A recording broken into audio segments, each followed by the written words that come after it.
I'd like to call the meeting to order. Misty, would you call the roll, please? Hal Glanville. Here. J.R. Huddleston. Here. Deborah Johnston. Here. Bill Lukin. Here. Travis Orbach. Here. Larry Pratt. Here. Gary Telkamp. Here. Linda Barvell. Here. Thank you. Would you join me in the Pledge of Allegiance?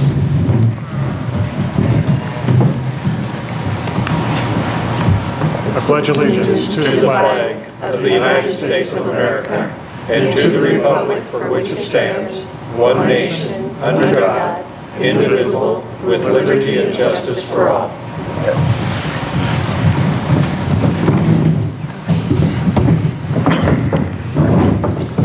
Thank you.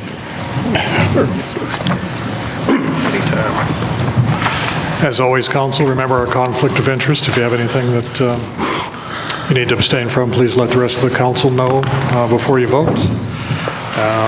And remember, the microphones are your friends. Get up close and personal with them. It's karaoke night for you.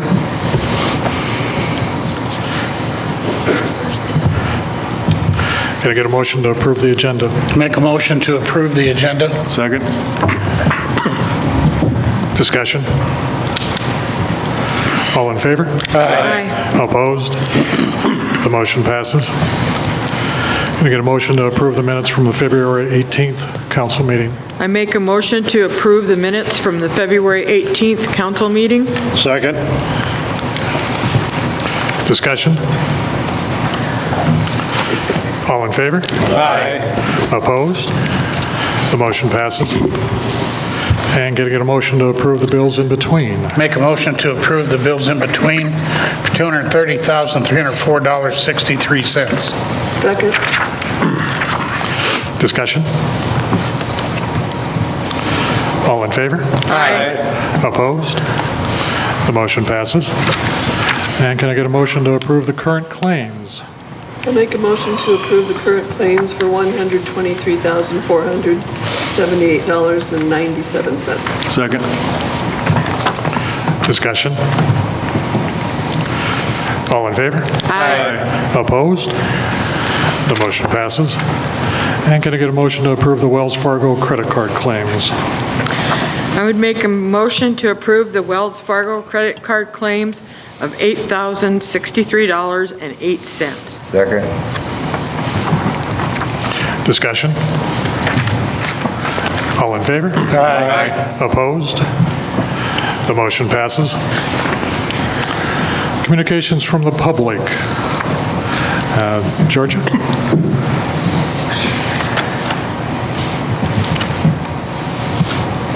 I'm Georgia Holmes, and I live 838 Birch Street.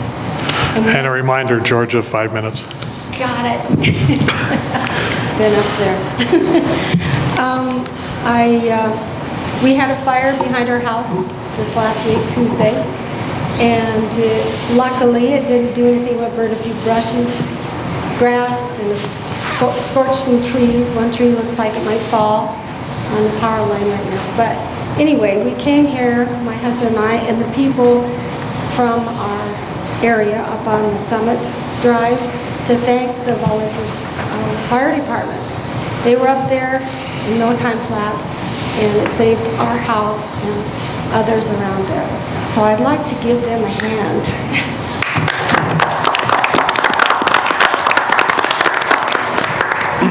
A lot of people don't know that our fire insurance is actually decreased by the amount of time our fire department responds to the calls. And I did talk to Bill today, and it is something that we get a 5-star, is that right, Bill? It's a ISO rating of 5. So Hot Springs is very lucky to have the volunteer fire department. So the other thing I wanted to ask is if we could reinstate looking at the mitigation for the fire hazards that are going up on the west side of the river. So at one time when I was sitting up there, I know we did, but I know it's a grant from the Forest Service, I believe, and it has to be redone every 5-10 years for the mitigation to be granted, and it's an 80-20, I believe, for who pays for it. But anyway, I'd like the city to at least address that again. And I was talking to Bill. I will come on Thursday to the safety meeting. We really need to look at it. There's so much dead brush, grass and everything on that hill. It won't take anything. It will be like the fire that we had out at the Cascade Road on the Alabama fire. So that's my statement, and I hope you will consider it at the safety meeting. Okay, thank you. Thank you. Thank you. Thank you, Georgia. I appreciate you adding to the public awareness of this issue. We are addressing that in the pre-disaster mitigation plan update that we're currently in the process of doing. We're not only looking at, by putting that in the plan, there are Forest Service grants to do that, and working with the Black Hills Council of Local Governments, they're also helping us look at other sources other than the Forest Service for potential grant sources. We will also be working with the Fall River County Emergency Management Office, Dar Coy, the emergency manager, to inform the public and help educate the public of what we as homeowners can do to protect our homes from wildfires, as far as clearing, making sure that we're clearing the amount of combustibles we can away from our homes. So we'll be looking at what we can do to get information out, probably getting some standard information that we can put out on the city website that people can then print out and take proactive measures so that things like removing the branches 6 feet up on trees that are within 100 feet of their home, things like that, because as you know, grants do take a long time to apply for and process, but there's a lot of things that we as individuals can do. So yeah, we are taking this very seriously, and we are going to make an effort to educate the public on what we can do individually to protect our homes. So thanks for taking the opportunity. This weekend was I'm not sure we needed a wake-up call as dry as it's been, but this weekend was certainly a wake-up for everybody, and we certainly do appreciate all of the departments that responded so quickly to contain that as well as and quickly as they did. So thank you. Thank you, Georgia. Anyone else?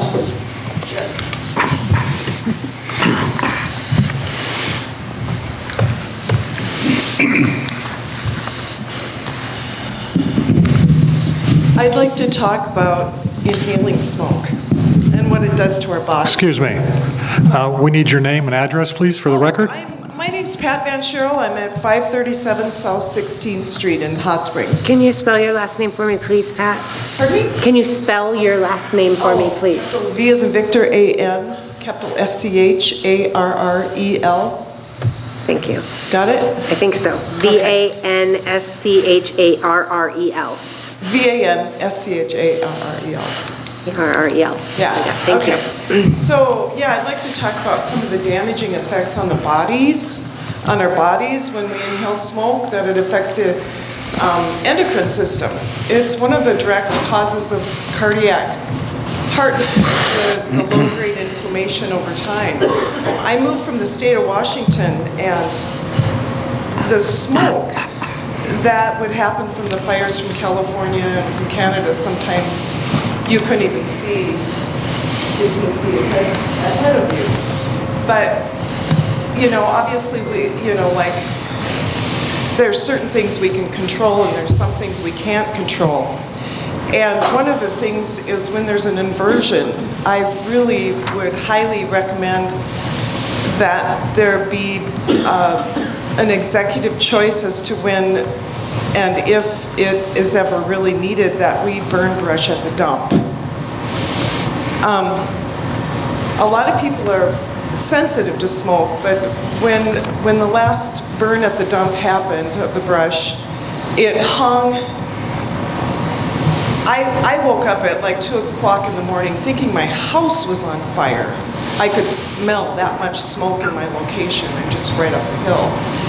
And so I would ask that whoever is in charge of that or somebody become more in charge of it, that they make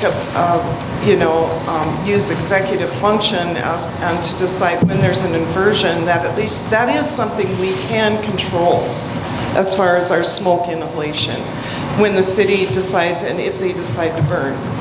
And chipping the wood, I guess they do some chipping, and that would be great if we, and I don't know what that all involves, but if that, that take that into some deep consideration. It is one of the things that will affect the health of people in this town. It's not just a carcinogen, it also affects your cardiac function and your endocrine function. And it builds up over time. It's accumulative. And so it will affect your health. It may not affect your health the day it's happening, but if it happens, it's accumulative. So I think that people understand that. And also if we do, for health concerns, if we, breathing smoke, fires are going to happen. And that was, thankfully the response was so wonderful. But to think about, how you're supplementing with antioxidants to protect your bodies, because your body is under a lot of stress when you're inhaling levels of smoke. Thank you. So, Pat, couple comments regarding what you had mentioned to the council. When it comes to the burning, we do everything we can to try to pick the right day and hope that Mother Nature is going to cooperate with us. We've been more successful than not. Certainly understand what you're talking about. There was smoke hanging on that particular day, so we acknowledge that. But when it comes to the chipping, we had tried that a number of years ago, and chipping the piles cost us $80,000. And for a small community, that's a lot of money. That's a lot of money. So we weigh the two factors, and there's just a lot of environmental things that go into when we decide to burn. The early burn, we felt went fine. Later in the day, and then into the evening is when it hung around. So, well, I don't know if there's a weather site that you can check what the inversion is going to be for the next couple days. One of the places, where I did live, there was also a notice out for people not to use their fireplaces and their wood when there was an inversion, because even when people burn their fireplaces and their wood stoves, and if they're not up to code, that can even make matters worse, more pollutants in the air. And I don't know if there's anything in this state about a law about having those types of heating units in your home, if there's some law about that in the state or not. But there could, I don't know, maybe we could put a recommendation out on the city deal. Hey, there's an inversion, please, think about how you're going to burn wood to heat your home. I don't know, because that's huge too. I really, and I'm sure I'm not the only one that's affected by it. We all are. thank you. Yeah. Well,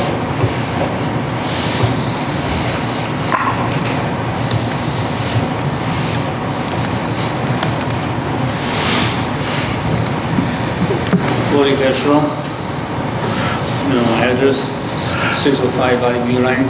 Thank you. Mayor, did you find out anything about the sweat? No, I didn't. All right, is that a residential or that's a commercial? You're driving pickup with the pretty good speed, dust it up over there. Is anybody going to do about that one? Or I got to go look at something else?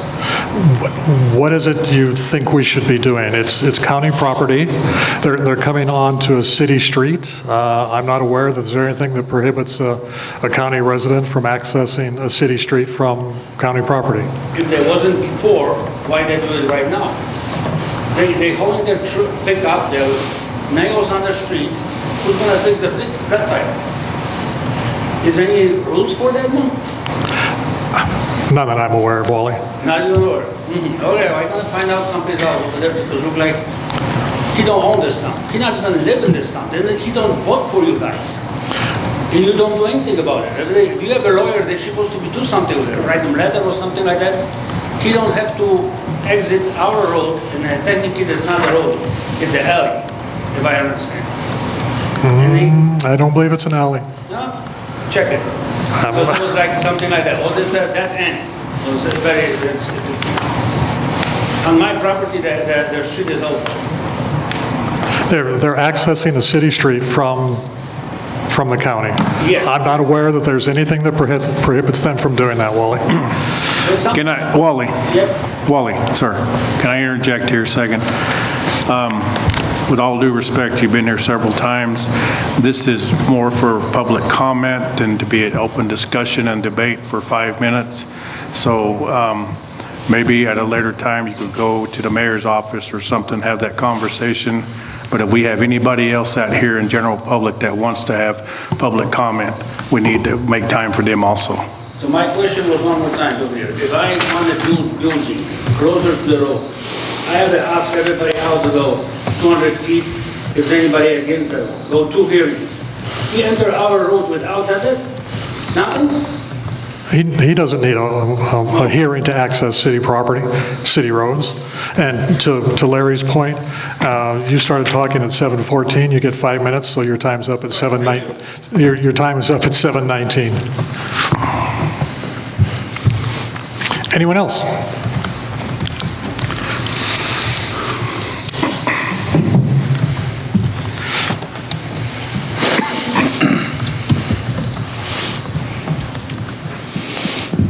Good evening, and my name is Frank Mason. I live at 1025 Evanston in Hot Springs. Now, I may be speaking out of turn here, but I'm just asking a question about an item under new business. And I'm wondering if this is the time to ask a question about that. It's item D, small letter E under new business. Consider waiving park reservation electricity fees. Can I speak a question about, ask a question about that, or is this not the appropriate time for it? It's your time. Okay. Well, it says, just reading it verbatim, the council is considering waiving park reservation electricity fees, totaling $1,075 for 9 chamber events. And it lists several events: the Summer Concert Series, Balloon Festival, Oktoberfest. I'm wondering if that would also include the Main Street Arts and Crafts Festival. We recently, I've been a part of the Main Street Arts and Crafts Festival for about 25 years. We gladly paid a park fee, which has never been a problem. It went up considerably this year. About 2 weeks ago, we wrote a check for $325 for our 3-day event, which is about threefold what we used to pay. And now I see that they're considering, that the council is considering waiving park reservation fees. Would our event be included in that? In this particular motion, no. Okay. And it is a park, it's a summer park festival sponsored by a group that's within the city. Why would it not be? I'm just curious about that. So I asked this one to be put in front of council because the chamber is the one that's putting the events on. Okay. And for me, at least, I view the chamber as an extension of the city and a lot of the services that they're providing. And the chamber does help sponsor this event. It's essentially, it is a chamber co-sponsored event by the chamber. And this was discussed in pretty good detail at the last council meeting about whether council should waive these fees or not. So that's why it's on the agenda tonight. And your points, I'm confident council will take into their consideration when they make a vote. Okay, thank you. Thank you, Frank. Anyone else? You missed your 7:15 bid opening. Thank you. So we'll take a pause. JR just reminded me that I've missed the 7:15 bid opening. So let's go ahead and jump back to that. There are no bids. There are no bids? All right. You didn't miss it, Mayor.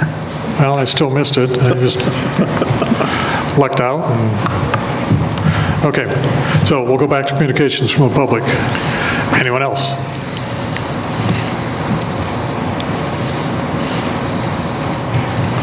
All right. Council updates. We have one council update tonight from the Hot Springs Chamber of Commerce Executive Director, Josh Kropinski. Good evening.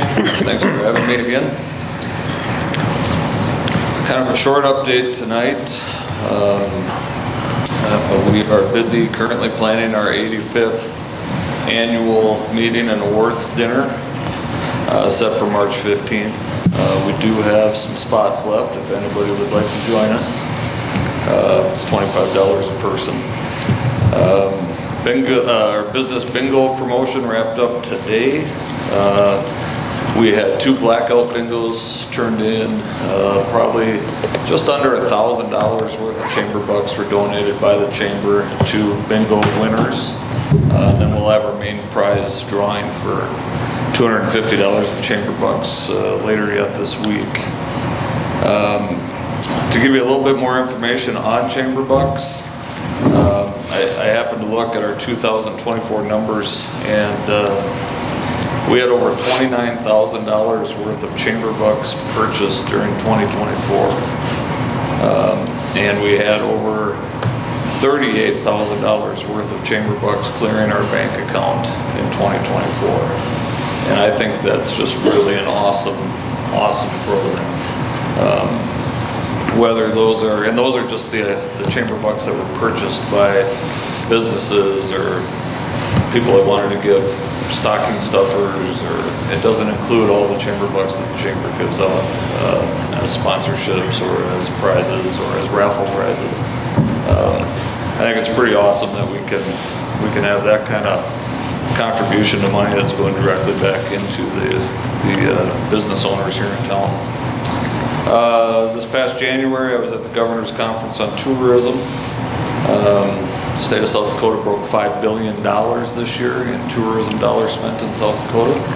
And as a chamber, we're working hard to make sure Hot Springs gets our fair share. And then to wrap up on a couple other things here, we're really excited about our lineup this summer. Salute to Valor Festival coming up Memorial Day weekend. It's really starting to take shape. We've got a nice active committee working on that.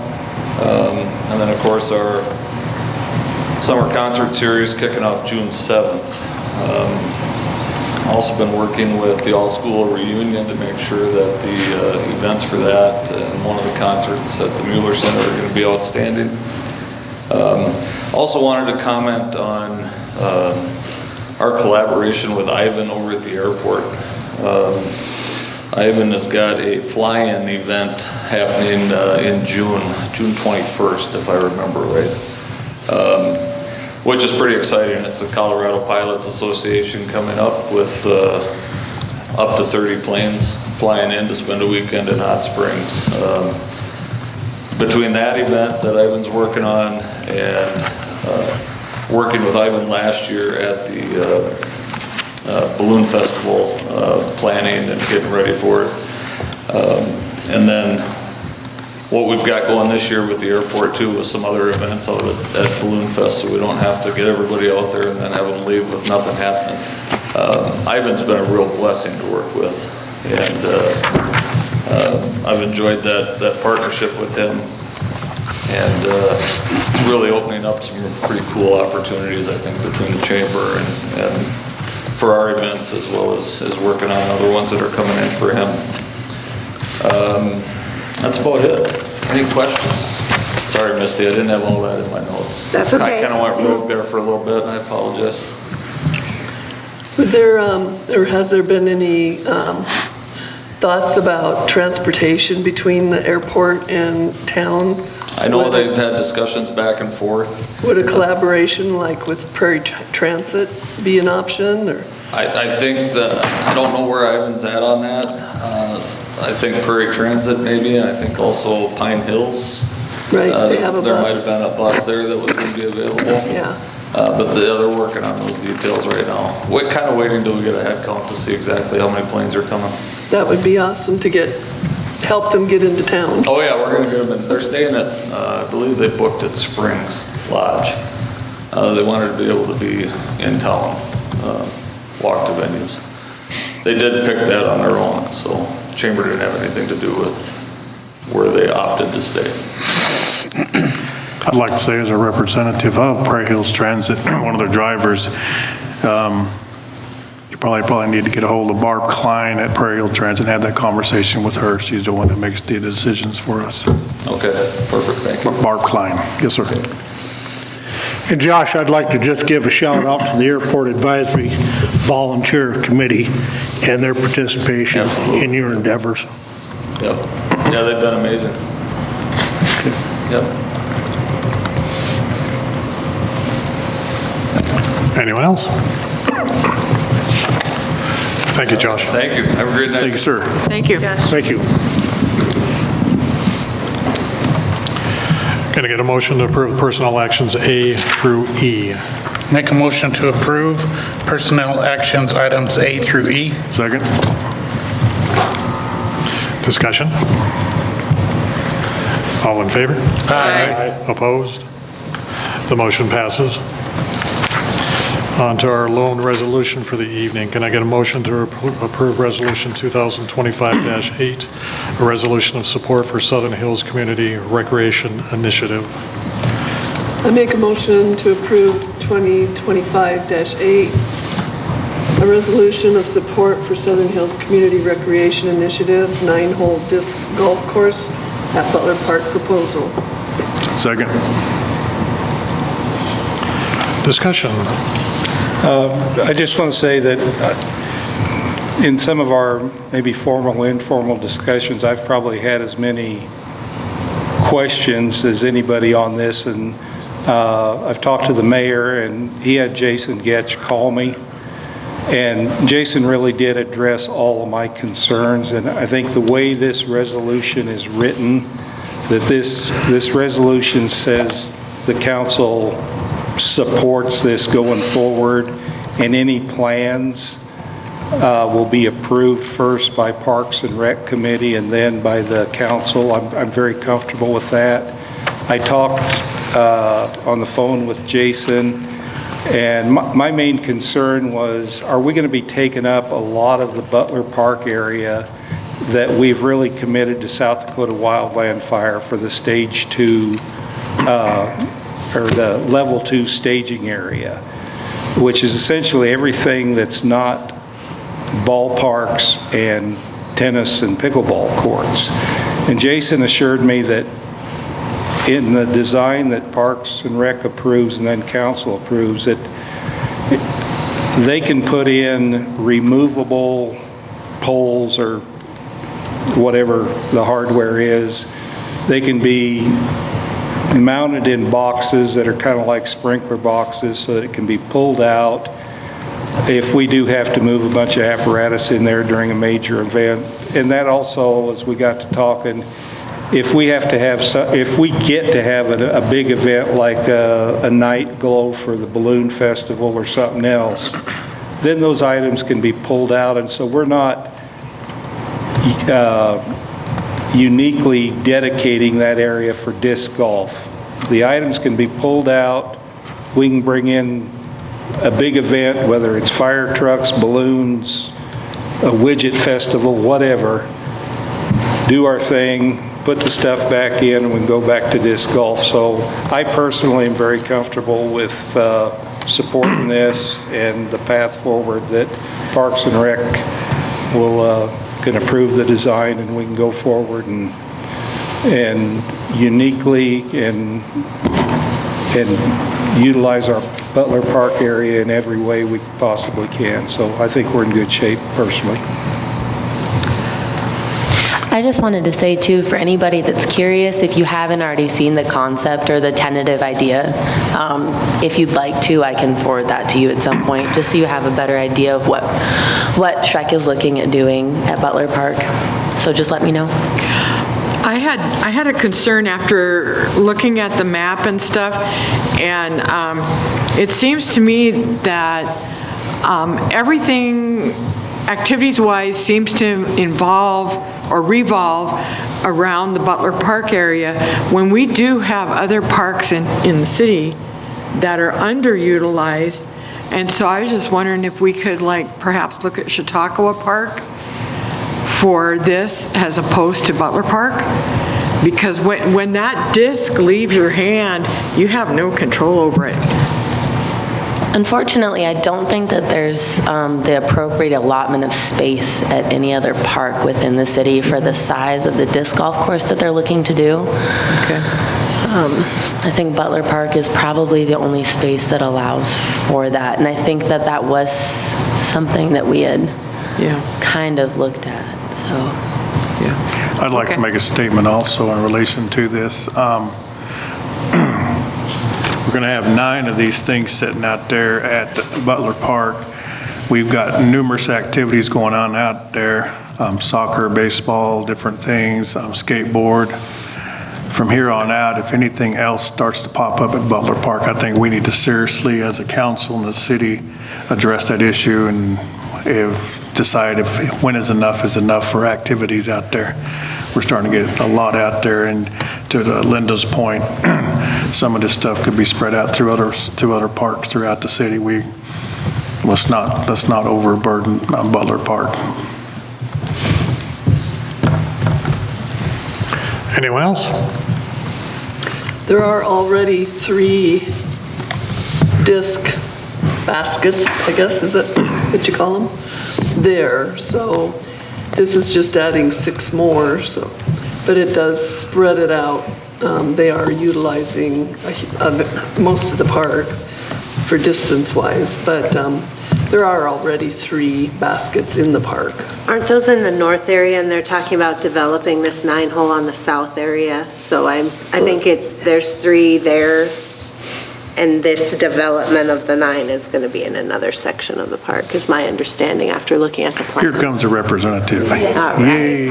Ivy Getch, yes, here to represent Shrek, and I can answer that question. So the new 9 would be in the southern part of the park, but we would leave the original 3 there. So there would be kind of a smaller opportunity for. Could you give us your name and address, please? Sorry, it's Ivy Getch, Goetsch, 27697 West Oral.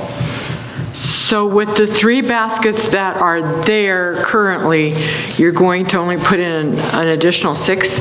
No, it will be an additional 9 in the southern part of the park. That was my misunderstanding. Yeah, that's what I'm Yeah, But the other the 9 original 3 will stay put. Right. The other 9 will be on the south side. Correct. Yeah. And to Bill's point, because they are on that south side, just to reiterate what he said, that Jason said that they're going to put it to where and pull it out of the ground, correct? Yeah, that's something we want to take into consideration with the plan when we do. Because you don't want to get those things run over in the dark. Oh, that would not be great. Thank you, ma'am. Yeah, anything else I can answer? No? Okay, thank you, guys. Thank you. Thank you. I understand what Linda's saying as far as adding more and more to Butler Park. I see it as an advantage to having a multi-use facility.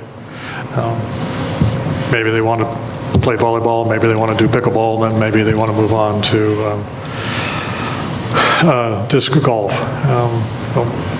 I just see that as an advantage. To Bill's point, I'll just read it again for the folks that are online possibly. To Bill's point about what you're being asked to approve is a process. Whereas upon securing funding, Shrek agrees to submit a final design and layout of the proposed course to both the Parks Committee and the City Council for review and final approval before any groundbreaking of installation. So this is approving a process that is a commitment to Shrek, that the city is behind this so that they can seek funding and they can approach the folks that are looking to donate the equipment to the city of Hot Springs to them.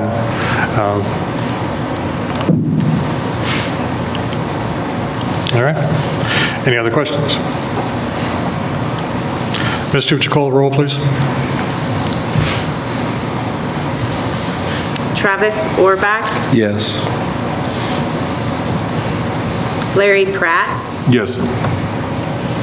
Hal Glanville, Yes. Linda Varvel, Yes. J.R. Huddleston. Yes. Gary Telkamp, Yes. Bill Lukens. Yes. Deborah Johnston. Yes. Thank you. The motion passes. Thank you, council. Good luck. On to new business. Our first new business item is discussion only wayfinding signs update. So we met, we being Bill, Deborah, Josh, Jacqueline, and I. Am I missing anyone, folks? Billy? Billy Morrow was with us. It was during the Al? Public Works meeting? Yep. Al was there. To talk about the wayfinding signs, council, you have a new breakdown of the signs. Misty scrutinized the one that I included in the packet and pointed out that they were different, so this is the updated one. As far as the locations, there are going to be 8 post-mounted signs, and then there are 16 signs that will actually be on the street lights from the north end of town to the south end of town. So that's what this breakdown is. The other part of the packet that I sent to you via email shows the pictures, the colors for the signs themselves much better than the one that's in the packet. The ones in the packet look like they're black signs. They're not black, they're a darker brown. But we had made the commitment to letting you folks get a look at what the signs would to be like and the locations. I've contacted the discussion we had in Public Works, and I believe Bill and Hal will talk about this when they make the report, is about where we're going to purchase the signs from.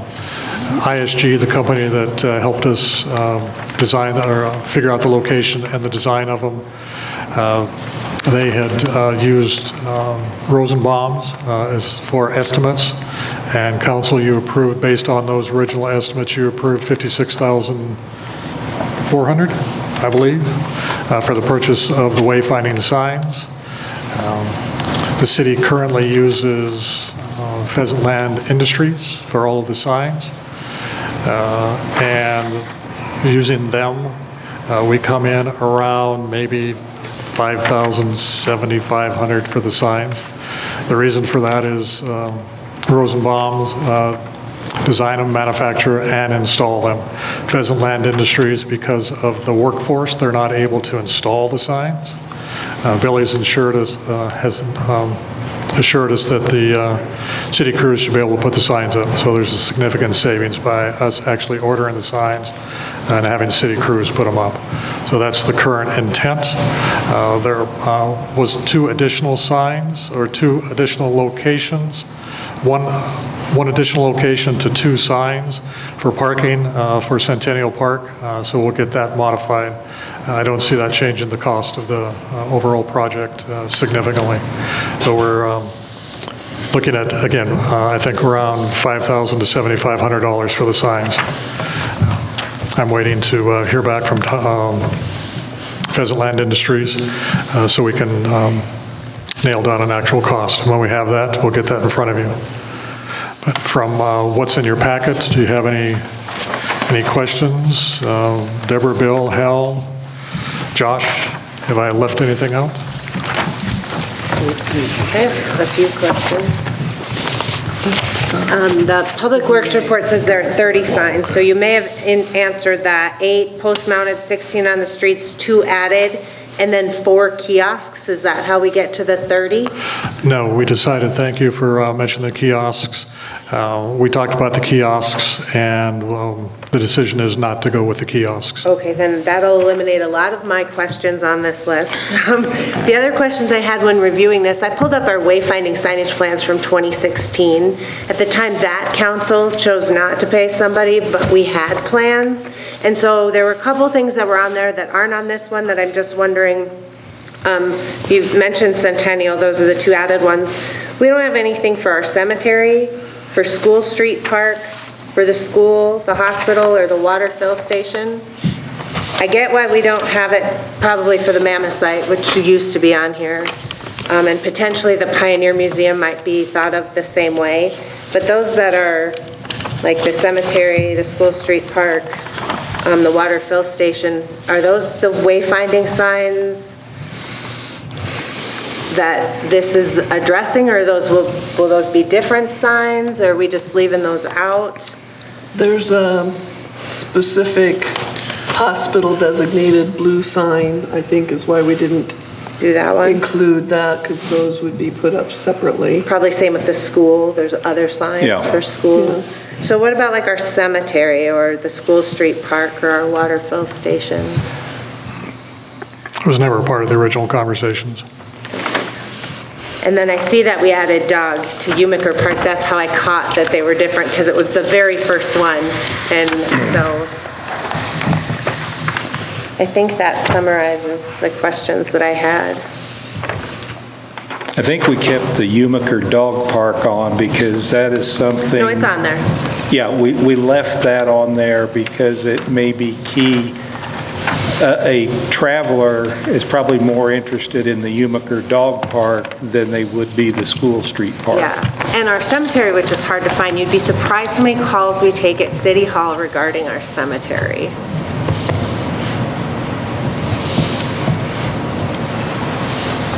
We could add that to the 15N. Yeah, and whichever one we add it to could School Street Park, because we were talking about developing that park in the near future.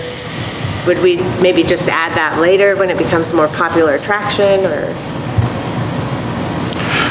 We can look at that, Misty, and see which signs we would add it to. The most locations that the Manual for Uniform Traffic Control Devices federal document allows is 4 locations per sign, so we could take a look at adding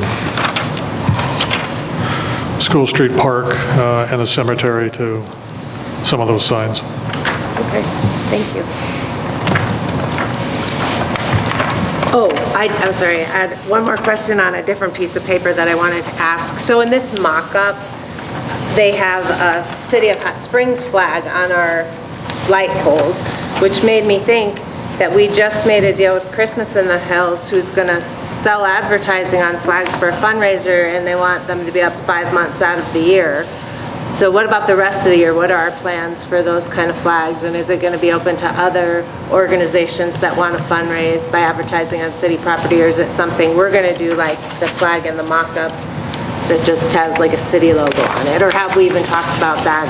It's maybe a little separate from this. That would be separate from the wayfinding. Okay. Maybe we should talk about that somewhere. I don't think the Christmas in the Hills or Light Up Our Town actually has access to every pole. That wasn't really discussed, that they would get all the poles, so there would be room for the City of Hot Springs on so many of them. But yeah, that is a discussion we need to have. Yeah, those are future discussions. Okay, thank you. Anyone else? All right. So once I have a chance to talk with Pheasant Land Industries, we'll take a look at adding School Street Park and Cemetery. I'll ask the other folks to weigh in on where they think those locations should be added, which signs. And when we have that cost back from Pheasant Land, then I'll bring it back in front of you, let you know what the final costs are. On to new business, item B. Can I get a motion to approve and authorize the finance officer to sign the textile rental agreements? I make a motion to approve and authorize the finance officer to sign the textile rental agreements between the City of Hot Springs and Suds and Duds Incorporated, doing business as Serval, to provide rug services at City Hall and the Hot Springs Police Department locations. Second. Discussion? All in favor? Aye. Opposed? The motion passes. Can I get a motion on new business item C, approve and publish 2 times the notice to bidders? I make a motion to approve and publish 2 times the notice to bidders to construct an automatic weather observation system, or AWOS, 3 at the HS Municipal Airport. Bids accepted until 2 p.m. March 27th, with bid opening at 2:30 p.m. AIP number 3-46-0020-019-2025. Second. Discussion. Gary, is there anything you'd like to add on this? I don't have anything to add on it, thank you. I wish they'd make them shorter.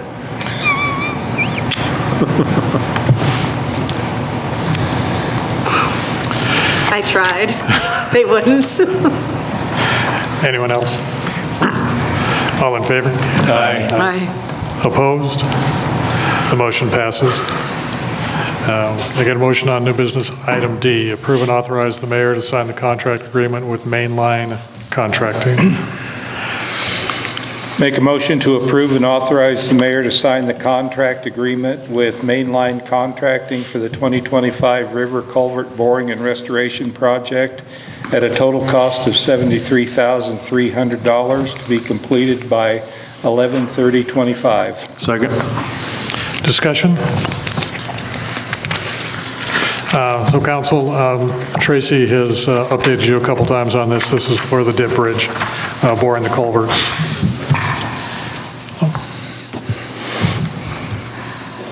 And you approved $50,000 in the 2025 budget for that. So this will require a future appropriation to make up the difference. All in favor? Aye. Opposed? The motion passes. On to new business item E. Can I get a motion to consider waiving park reservation and electricity fees? I make a motion to consider waiving park reservation and electricity fees totaling $1,075 for 9 chamber events to be held at Centennial Park in 2025. Events and dates are Salute to Valor Festival on May 24th, the Summer Concert Series June 7th and 21st, July 19th, August 2nd, and August 16th. The Balloon Festival, August 22nd, 23rd, and Oktoberfest, October 5th. Second. Discussion. I made it, in my opinion, last time we discussed this. And I'm so afraid, folks, that you continue to waive fees. We just had a $23,000 supplemental appropriation we're going to have to come up with.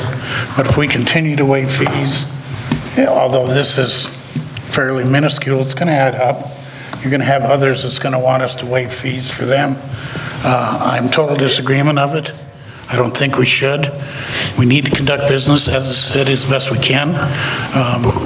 That $1,000 that we would not be able to receive off of these chamber events could have gone to that $23,000 supplemental appropriation we're going to have to come up with. So, my opinion, no, I would not vote for it. I'd like to also weigh in on this subject. I've listened to people, I've listened to explanations. I've gone out and talked to people, not just from Ward 1, but from different places around town. And it always comes back to the same thing. Well, what about everybody else? If you're going to do it for one person, you need to do it for everybody. I personally don't think that's fair. I mean, this man just came up a while ago talking about an event that's been here for, 50 years? Why aren't they getting the same consideration? Every event that comes to this town brings in monies, brings in taxes, brings in tourists. Every event is the same. It's not fair to say, if you can bring in more money, we're going to cut you some slack. But you can't, so we're not going to cut you any slack. personally, I don't think it's fair. I think that we need to do, like JR saying, we are a city. We're not a business. We are a city. We're a government. We are elected officials. I think that's where we need to keep our noses at. Thank you. Well, I'm probably going to take, or I am taking a different look at it. When we look at our annual revenues, we get about half of our revenue from property tax, we get about half of our revenue from sales tax, and we get a much lesser portion from fees.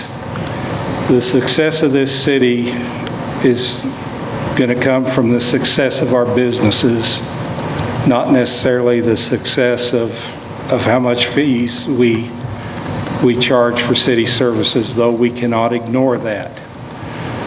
The folks from Main Street Craft, yes, they do bring folks into town, but they also, to my understanding, they charge their vendors a fee so they have money to pay the city the fee for the park. And yes, the vendors do sell their goods, and they charge sales tax that the city receives. I'm not sure how much business they bring to establish city businesses, or do city businesses actually lose when the craft fair goes on. I'm not here to debate that. I do agree with the mayor that the Chamber of Commerce is an extension of the city. We pay 80% of their budget. Their goal is to promote member businesses, and that's what they're trying to do by hosting events that bring people into town, and then they will hopefully, there's no guarantee, but they hopefully then will either stick around and stay in motels. They hopefully won't just pack a lunch and come to town, but hopefully they will shop at our stores and eat at our restaurants. So it is a way of promoting our city. And I did a little calculation, and this and a few bucks will get you a latte, is one of my favorite sayings, so I hold no warranties to what I'm about to tell you. So if the 8 events that the Chamber is sponsoring, if even 10 of our businesses did about $670 of extra business because of that event, that would bring in, over the course of the summer, the $1,075 of fees that they're proposing to waive. And so,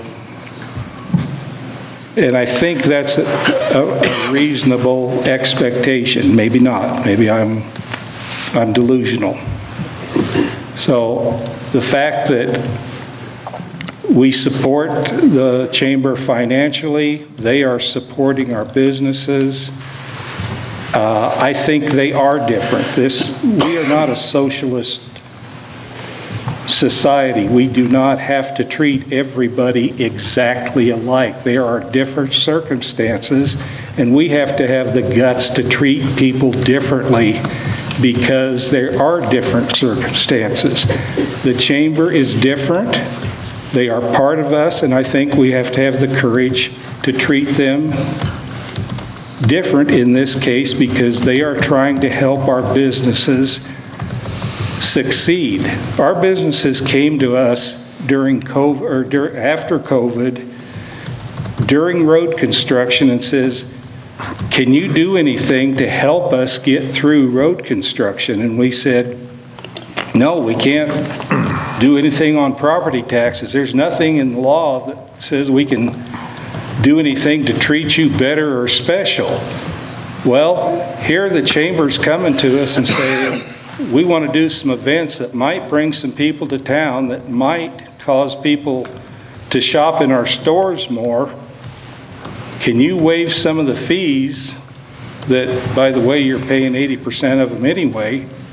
Here's something I think we can do to support our businesses that is well within our power to do. And so when this comes to a vote, I think it's a prudent thing for us to do to support our chamber, and in doing so, support our businesses.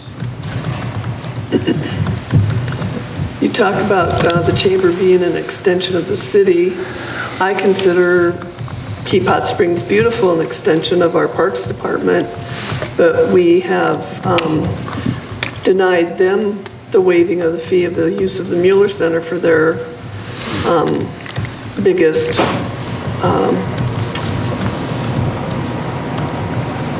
money rummage sale. The earner for them is the rummage sale.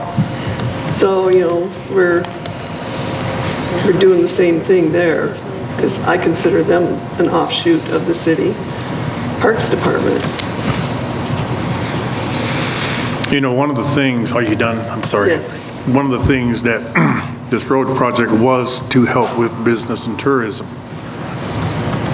The way the road structure was before, and it was supposed to be started in 2014, this has helped a lot more. I mean, I drive that every day, and the amount of parking I see, the amount of businesses that the businesses are getting, it's really changed. It's changed from before the road project got started. People are parking better. There's been, some businesses are like, well, we don't have enough parking spots here. Well, you get a lot more parking than you did before. I went into one of the businesses Sunday morning just to go get some breakfast, standing room only. I didn't mind waiting 15 minutes to get my food, because this is exactly what we as a city did. This is what we wanted to do, to help these businesses and to help tourism in this town. So, not excluding anything that you're saying, but I just want to also point that out too. Thank you, sir. Anyone else? Yeah, so this is $1,075 total for the 9 events. That's only $119. You know, an event, I think we're talking about principles here more so than money. And I think it's worth it to keep our principle, where we just enacted the increase in fees. But also the language, I'm curious, it says consider waiving. So in my opinion, that doesn't say we're going to do anything. It just says we're going to consider waiving. It doesn't say we're going to waive. Now, maybe a technicality, but that's my comment. To that point, yes, the request in front of you, if someone wants to amend it, would be to amend to waive park reservation electricity fees. That is the intent of this agenda item.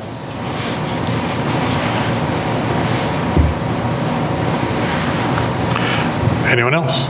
I would say you also have a history of just approving when it's put on there to approve. So although that might have been the intent, the idea was to have this discussion and then decide. So I would like to hear the motion amended, because it was to consider waiving, and you will come to a conclusion and then you will make a motion to waive it or to let it die.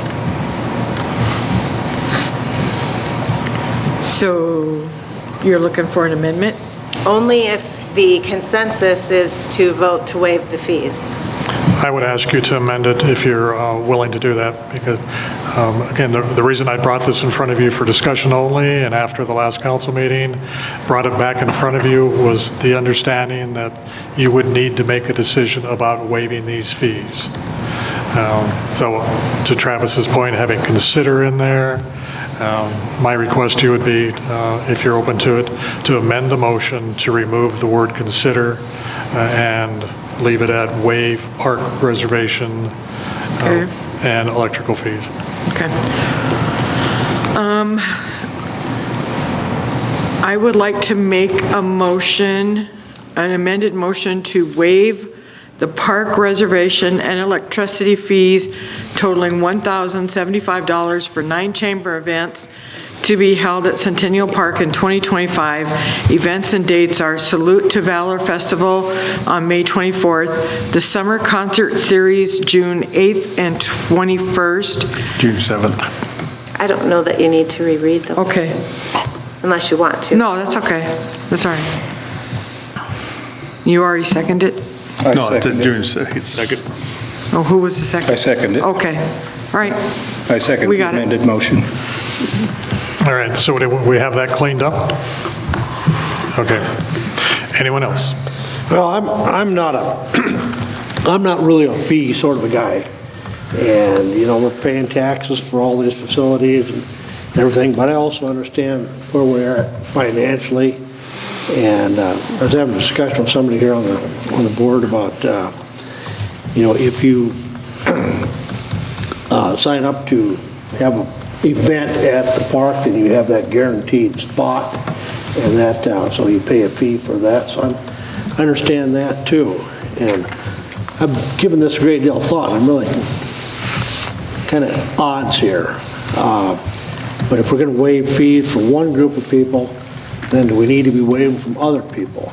And if this just can be for the chamber, and if we're going to waive fees for other people, who's going to make that decision? It's just all very confusing to me. I'm just... Well, as to the who, it would be you. Which makes it really hard to take park reservations when we have to come before council and have you decide if you want to waive the fee or apply the fee every time. There were over 68 reservations for the park last year.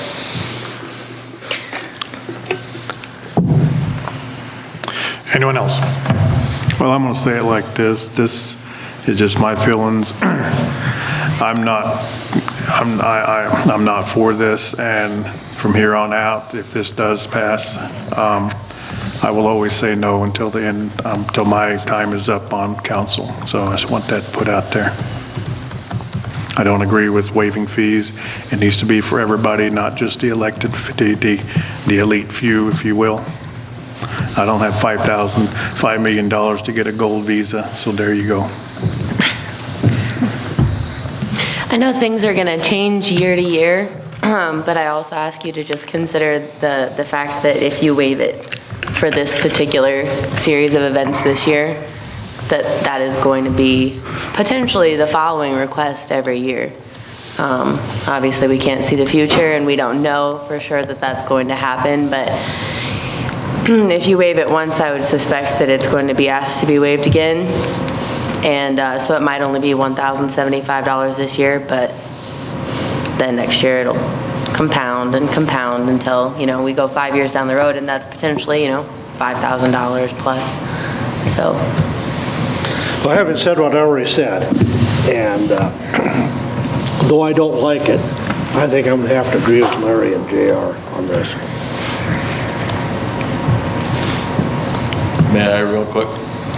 It is not my intention to be here every year. I don't want to go through this process.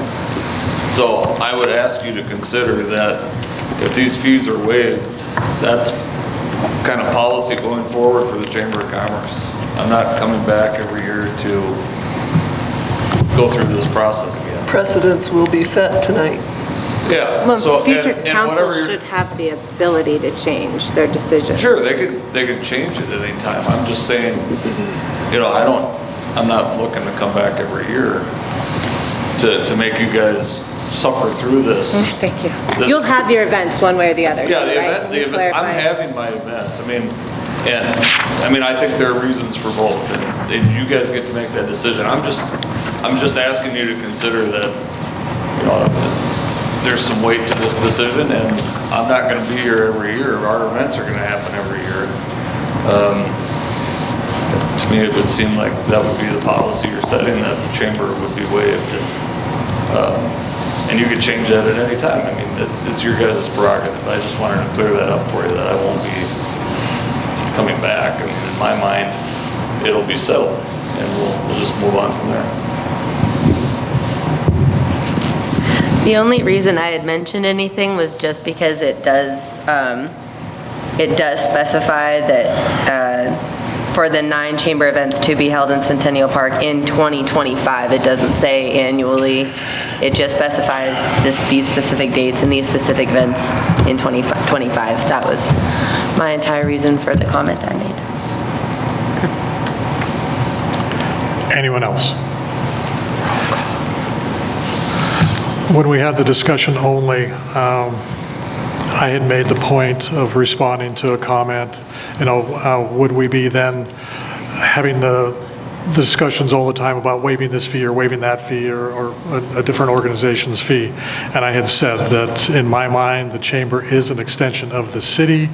They are promoting us. So that's the reason I thought it was fair to have this discussion. Would we charge ourselves when we want to use Butler Park or we want to do those things?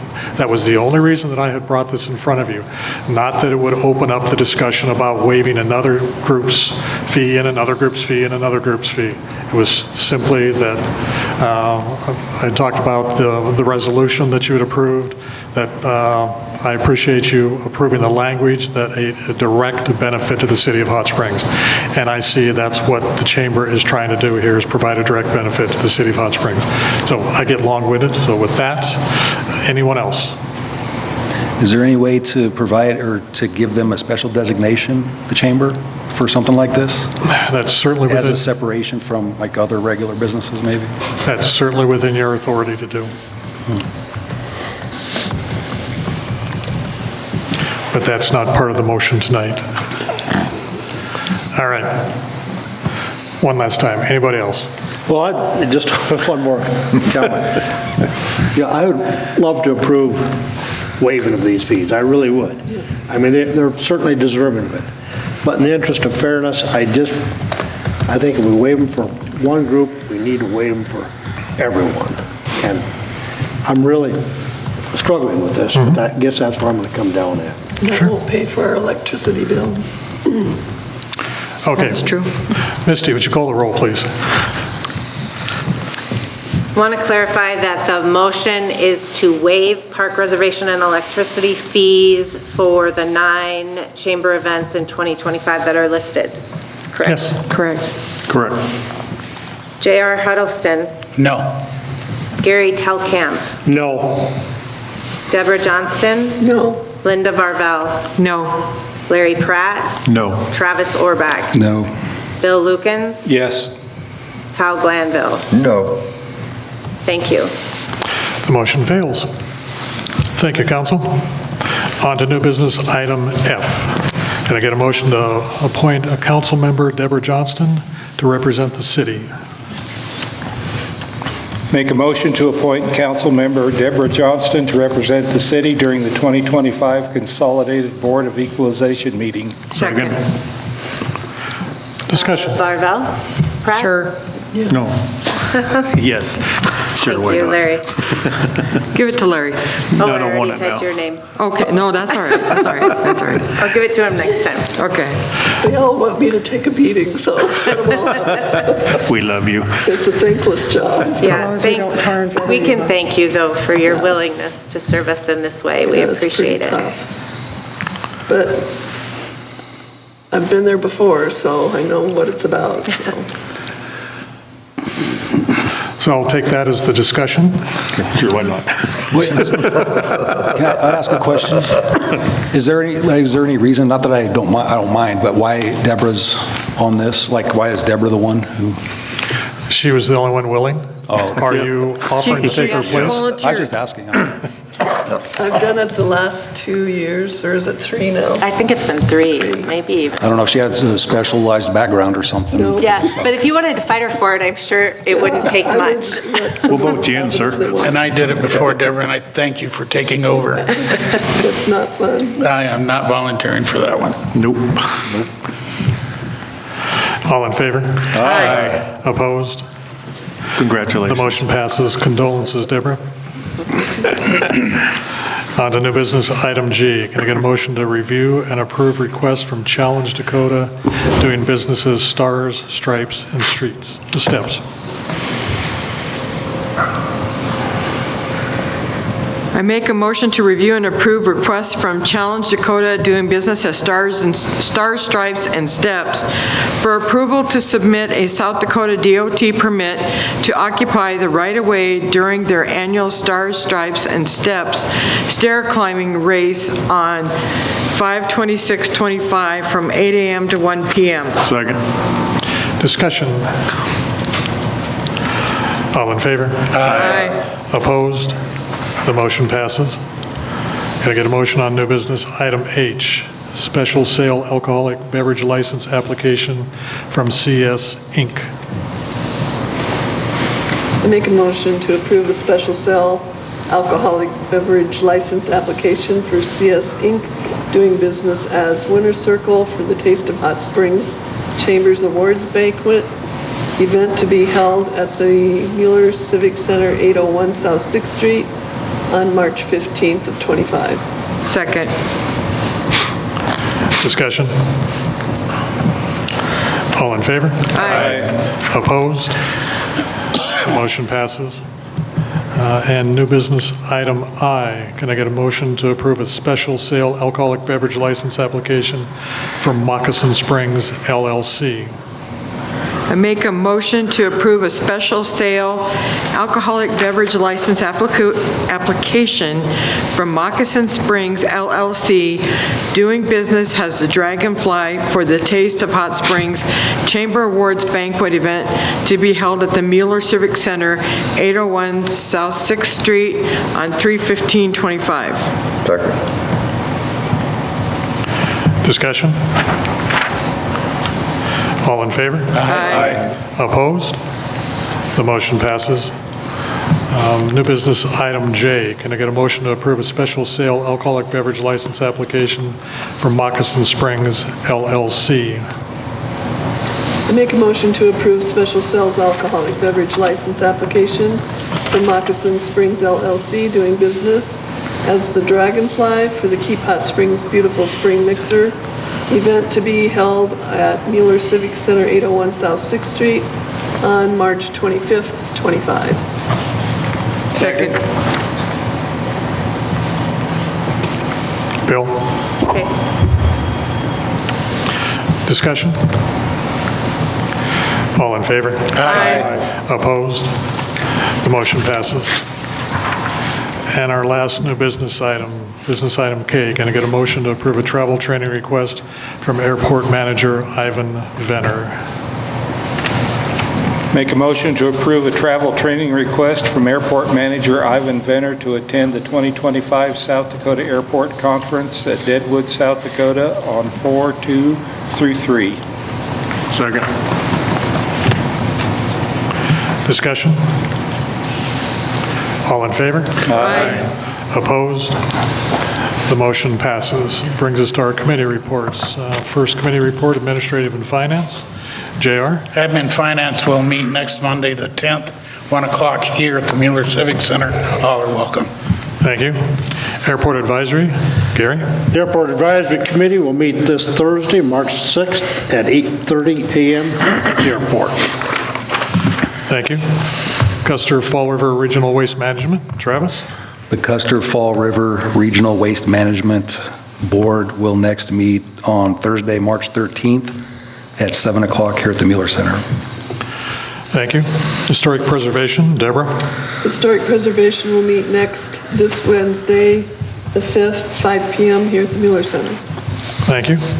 Evans Plunge Advisory, Linda? Okay. Due to the scheduled annual closing of the plunge on March 10th through the 23rd, our next meeting will be April 10th, 2025 at noon. Thank you. Parks Recreation, Larry, Linda? Next Parks, Recreation, Beautification, Cultural Development will be this Wednesday the 5th in Mueller Center here at 2 p.m. Everybody's invited. Thank you. Planning and Zoning, Deborah? The last planning and zoning was canceled, so there are no minutes. The next one will be March 19th, 6 p.m. at City Hall. Thank you. Safety, Bill, JR? Safety Committee will meet this Thursday, March 6th, 1 p.m. at the Mueller Center Conference Room. Thank you.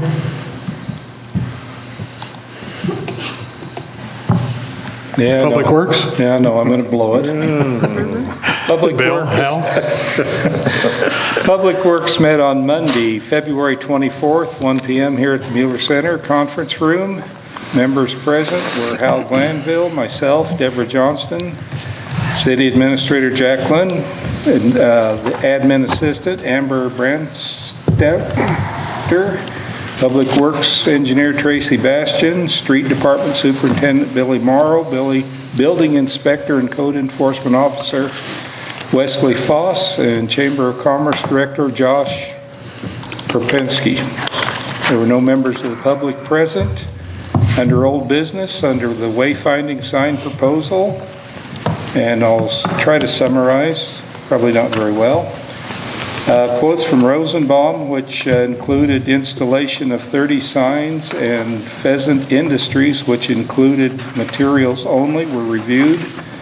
Both quotes included both aluminum signs and ACM, which is an aluminum acrylic composite material. The ACM material is a lower cost option, and other municipalities such as Rapid City have had very good experience with the material. Based on the durability, appearance, and lower cost, the committee recommends using the ACM material for our project. Street Superintendent Billy Morrow was present for the discussion and offered that his crew would be able to include the installation of all the signs into their work program and complete it in a reasonable amount of time, probably less than 2 weeks. The option would save the city approximately $32,000 of the expected budget of $56,500. Therefore, the committee recommends purchasing the signs and associated mounting materials from Pheasant Land Industries, and performing the installation work in-house with the Streets and Maintenance Department resources. Under the Historic Stairway Engineering Project, we're continuing to review and revise the KLJ engineer's report as needed in preparation for the grant application.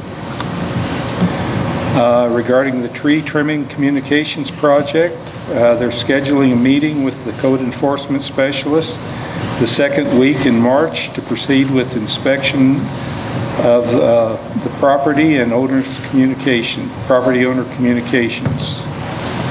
Under new business, the 841 Almond Street request to waive late fees on the monthly payment. The committee reviewed the request by the property owner to have the late fees waived from a bill from a water leak. The committee discussed the request, and since the property owner is making an effort to make regular payments on a single large bill that was due to a water leak and is not from a delinquent bill, the committee recommends to council that the late fees be waived. Under departmental summaries, under streets and maintenance, the brush pile was successfully burned. Under water department, several water leaks caused by the severe cold were addressed. Under wastewater, routine maintenance continues at the facility. Public Works engineer is continuing to work with AE2S to complete the Evans Pump Station flow test.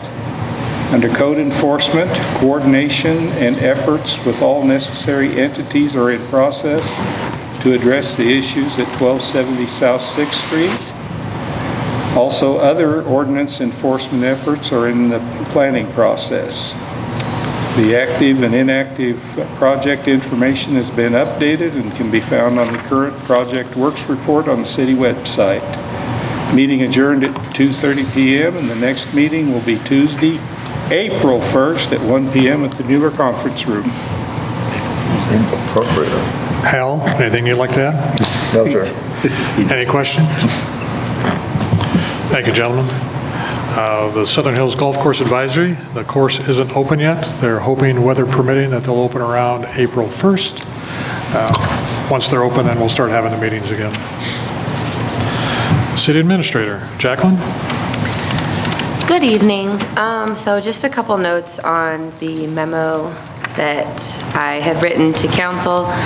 First, I just want to say job well done to our street superintendent and the rest of his team for an overall score of excellent on the Department of Agriculture and Natural Resources Waste Management Program inspection that took place on 31 January. And the burning of the cone, based off my memo, if anyone has any questions about how that process is unfolding. I think I answered most everything in my memo.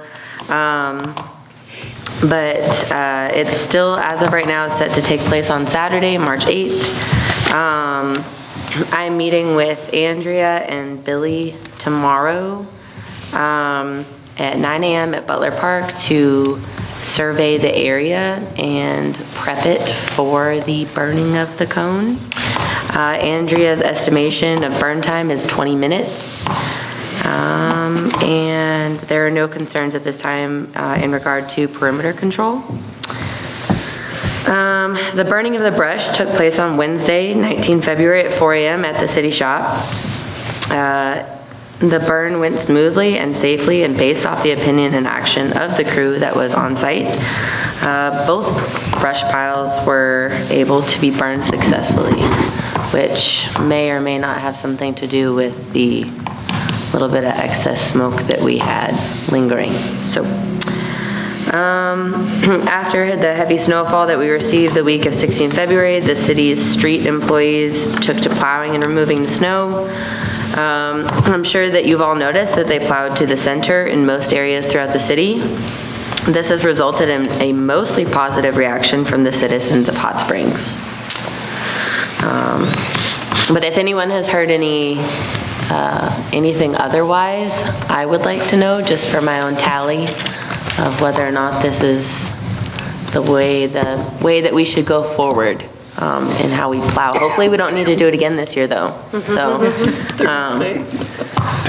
we'll not speak that into existence. I think some of the comments that I heard is that plowing it to the middle left their driveways and the ends of the sidewalks open so that they didn't have to go back out and re-dig out after the plows had been through. Right. So that was a positive. Right. Yep, that's what we'd heard too. Rave reviews about how people didn't have to dig their driveways out. Right. So. Right. On 26 February, I submitted a concept application form with AmeriCorps. This is the same group that was used last year to help clean up along the river, help with the cattails and cleaning up the brush along the river. So that concept application form was submitted and it was approved, and so I will begin with the actual application. Last year, the application had requested that 1,750 feet of the river be cleaned, so from Minnetonka to the Jennings Bridge. This year, in the concept form, I requested that we do 7,000 feet of the river, so from the Minnetonka Bridge to Umiker Park. So hopefully maybe we can get a little bit more of the river cleaned up.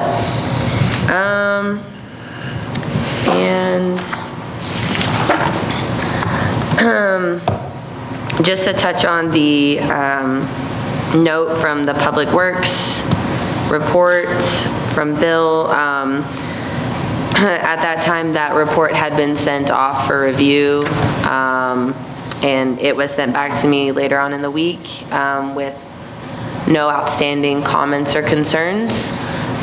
So that geotech report was sent back to KLJ, so they'll begin finalizing their portion of everything, and then it was also forwarded to the mayor and Tracy, so if anyone else would like to see that, let me know. Is that on the stair repair? Yes. Thank you. Would the full council get to see the report from KLJ? Since this is the finalized geotechnical report that it was sent off, like I said, for any questions or concerns, and we just received that back at the end of last week. So if anyone would like to see that, I can. Oh, these aren't the plans, just a geotechnical. Yeah, it's just a geotech That's not report. what I wanted to see. So as of right now, though, I asked Tracy if he had any comments or questions or concerns about it after it came back, and he said that he didn't. So. Do you have that, or can it be emailed? I can email it. Okay, yeah, if you bring that, appreciate it.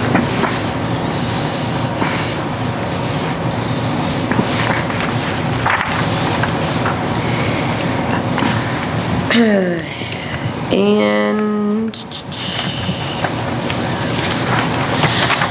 I think that wraps up most everything that I had.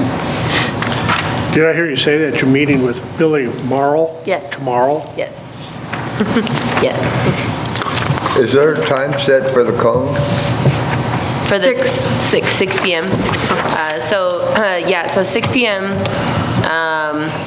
Estimated 20 minutes, and then the after party is being hosted at the 309 down on North River Street. And I think they're gonna do some specials or something, so. So, just making a joke, but can we as a council recommend somebody to help light the fire, like maybe the mayor? Everybody else is doing it, why can't the council have one representative? I think that's something that you could probably talk to Andrea about. Right now, she's looking at having 5 businesses from the downtown district. She's gonna put everybody's name in a hat or a bowl or something and draw 5 names, so, but I'm sure if anyone asks, they can go help light the cone too. What time are you gonna call her? I'm kidding. So the mayor and his better half are going to be in Gillette, Wyoming, watching our great-granddaughter at a dance competition. Misty. I'd want to let it go. Thank you. So is this cone going to be built on-site or transported to that site? So they started the building process today. Well, the last update I had from Billy was that they were going to begin early this week. So they're building it at the shop with the donated supplies, and then they will be transporting it to the location. Okay, I didn't know how that was going to transpire. That would be kind of neat to see a giant cone going down the road. Yeah, because, Paraded through town. Not a bad idea. Where do I turn? Photo op, Brett.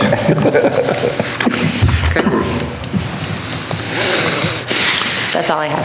Hey, Hey, Jacqueline, what happens to all the ash at the burn pile out there? You guys just turn it under, or, because that'd be good for gardens. They mix it in with the rest of the mulch from the as part of the mulch. And I think Billy said that he had been working on that process as of last week after everything was, it died down, so. Thank you. All right. Misty, Finance Officer's report. Thank you, Mayor. Your financial reports are through February 26th. They don't include all of February due to timing. I draw your attention to a couple numbers. Your profit and loss summary by fund shows significant losses in all funds with the exception of the Hot Springs Capital Improvement Fund, the Solid Waste Fund, and your Cemetery Perpetual Care Fund. Our February year-to-date losses are over $400,000, and our year-to-date totals are $638,500. That is expenditures exceeding revenues. We're 17% of the way through the year, so your budget to actual looks fine in all funds because we still have so much of the year to go. Cash balance, we're continuing to see decreasing cash balances with the expenditure of all these funds. If you have any questions about that, your cash balance report is broken up by fund, so if you have any questions or concerns about those numbers, I'd be happy to talk about them with you. I can't change them, but I'd be happy to talk about them with you. And then you have your investment reports, which show total investments of the city, and our next maturing debt service reserve will be April of this year, April 17th for the plunge. They have a debt service reserve for their bond issue, and we'll be looking at renewing that for a term with a good interest rate because we're not at a point where we can spend that yet since we're still paying off that debt. I would like to thank you for your vote on waiving the park reservation fees. I know those are difficult decisions for you as council. I'm not joking when I tell you I realize how difficult this job is and how hard some of those decisions are. The issue of waiving fees for groups comes up often, always leading to lengthy, divisive debates based on personal opinions and subjective value assessments.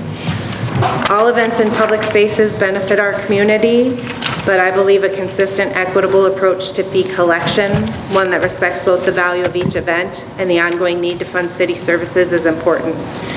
So I want to thank you for your vote on that and let you know that I do realize how difficult those decisions are. On the information-only side of your packet, there's a draft ordinance revising some animal shelter keeping of animals ordinance revisions.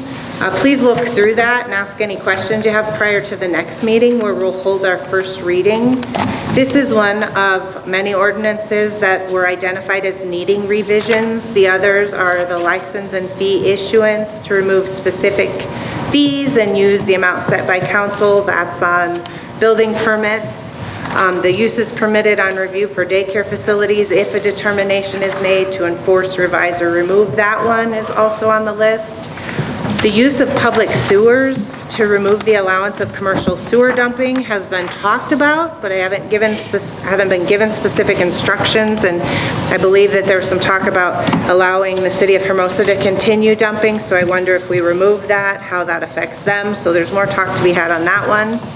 And then there's also proposed revisions circulating relating to our water and wastewater ordinances and subdivision ordinances. So those are coming. You don't have those yet, but I want to let you know that we're working on those, and there's some committees and groups talking about some revisions that you'll see in the future. My work continues slowly on the 2024 annual report.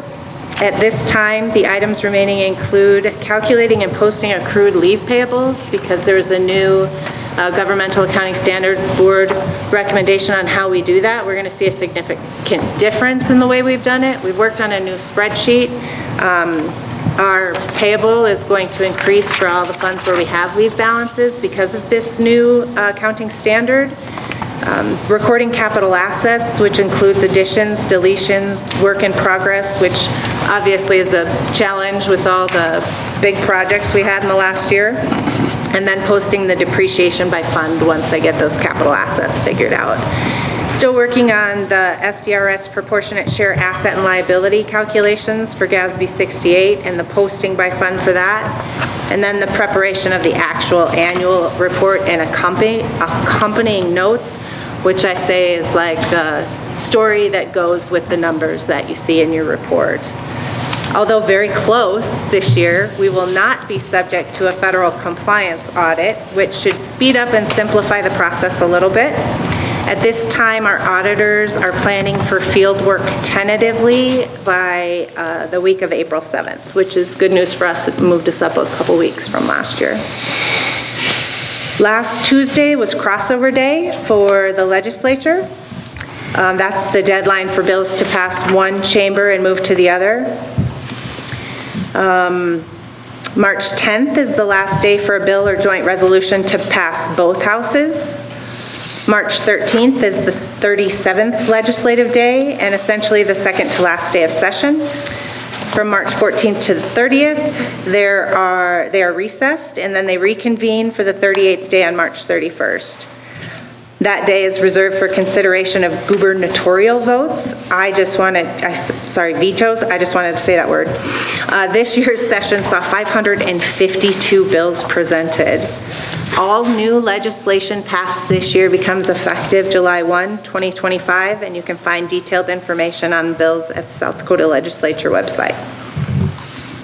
The 2025 City of Hot Springs municipal election will be combined with the Hot Springs School District and is scheduled for Tuesday, June 3rd. Nominating petitions are now being circulated for the following municipal positions.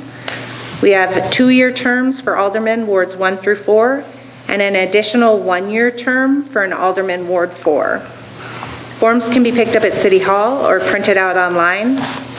The deadline for filing nominating petitions is the 25th of March by 5 p.m. I encourage you and any other interested individuals to participate in your local government and run for city offices.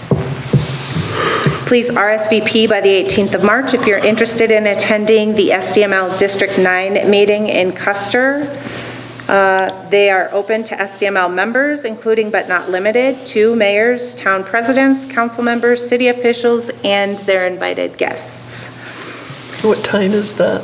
It starts at 6 p.m. Can you tell us a little bit more about that, Misty? You were sent an email by Ariel with all the information about the meeting. Typically, we like to attend in force. District 9 is local, so this year it's in Custer. We hosted it last year. We get a legislative update from the SDML, as well as other pertinent information that they want to share at that time. Anybody else who's attended one want to share anything else that might help Gary decide if It's worth your time. he'd like to go or not? What's for dinner? It's always good. Sorry, I don't know what's for dinner right off the top of my head, but I believe it's in the email, wasn't it? I believe it was. There was an assortment. It was going to be a buffet. Couple choices. Yeah, a few choices. Yeah, I do believe that any SDML event that you can attend is certainly worth your time. You're not going to find a better resource for information on municipal issues than you will with You know there. what the charge is for that? I think it's $25 per person? 30? 30. We of course pay that ourselves then. What? We pay that ourselves. The city can pay, and we do when we do the RSVPs, but oftentimes council members choose to reimburse the city for their costs. But we will pay for a council member, we won't pay for a guest, but you're welcome to bring a guest. Thank you. And we will RSVP for both of you. Yeah, thank you. Those are Thank great you. questions. Sometimes I forget, Gary, how new you are to our council. Sorry about that. It's interesting. Yeah. I think I'm probably planning on going, but I'll let you know for sure. Good. And we like to carpool too, so if you're interested in doing that, we can send out an email to try to Okay. carpool. We have historic preservation that night. Ooh, we so might I want don't to, know. That could be switched to another night or what? yeah, let me know. And that's all I have on my finance officer report. Thank you for the opportunity. Any questions for Misty? Hey, Misty, when you said you're making ordinance changes for water in your report? I That think- they're not my changes. Or, I mean, There's been so- talk about recommended changes Okay. for it, That yeah. would be the Public Works Committee, right? Actually, it came from planning and zoning and the mayor, the changes that we're looking at making. All right. And they haven't been presented through a committee yet, they're just on my list of ones that have been discussed. And Okay. I believe they were shared on your info-only side of your council packet 2 or 3 meetings ago, those changes. Thank you. Although not in a regular ordinance format, so you'll get it again before any Thanks. final changes. You bet. Anyone else? I have a couple questions, Misty, because there are 2 positions open in Ward 4. Whoever's running needs to declare which term they want to run for. Yes. Okay. And then on the animal ordinance,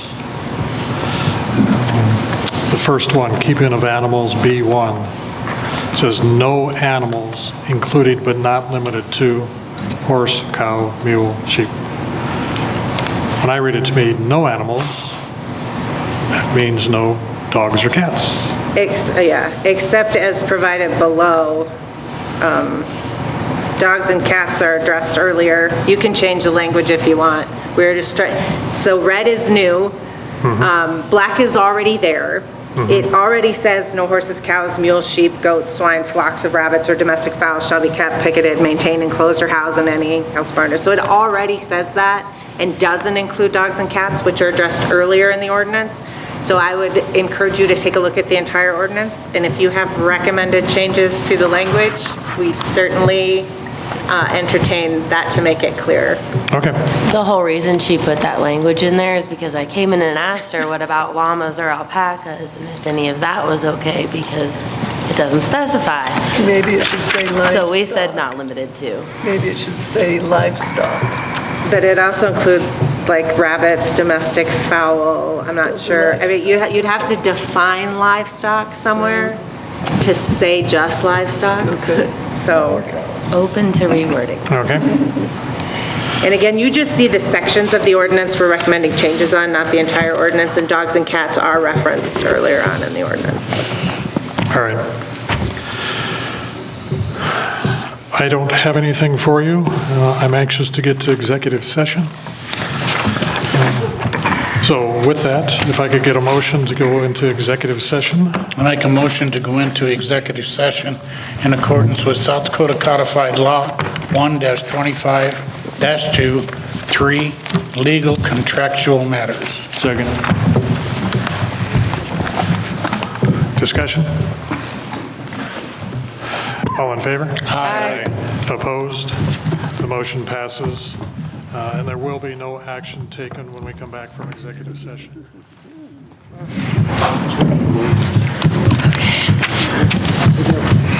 Paper on a flat floor. Thank you.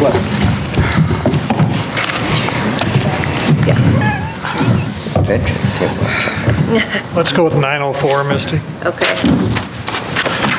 Can I get a motion to adjourn? Make a motion to adjourn. Second. Discussion? All in favor? Aye. Opposed? The motion passes. Have a good evening, everyone. All right. Hey, Gary. I'm gonna